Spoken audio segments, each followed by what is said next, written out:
Hirap ng pagkasyahin ni Nanay Presinta ng La Purísima Pili Camarines Sur ang kanyang budget sa araw-araw na pamimili ng mga pangunahing produkto. Ayon sa kanya dahil sa patuloy na pagtaas ng presyo ng mga bilihin, napipilitan siyang magbawas ng binibili para maitawid ang pangailangan ng pamilya.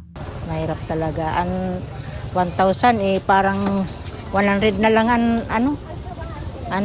na katumbas kang pagbibili. Lahat ng bilhin, nagtataas man. Ay, ang gulay, karne, yan mga kaipuan ng loob ng bahay. Ayon sa Department of Economy, Planning and Development o DepDev Bicol, posibleng tumaas pa ang inflation o presyo ng mga pangunahing produkto at serbisyo kung lumala pa ang tensyon sa pagitan ng Estados Unidos, Israel at Iran. Ng ating industry sector and also yung transport sector natin. So, kaya sobrang importante na ma-stabilize natin, mapababa natin as much as we can yung inflation, so that hindi gaano maapektuhan, especially yung one of the main source ng pagtaas ng inflation natin ay yung fuel, which affects all other sectors din. Yun nga, mention ko, yung sa production. So, apektado na din yung ating food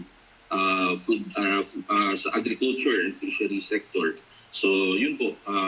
Kaya, very important na ma-stabilize or ma-mitigate natin yung pagtaas pa ng ating inflation.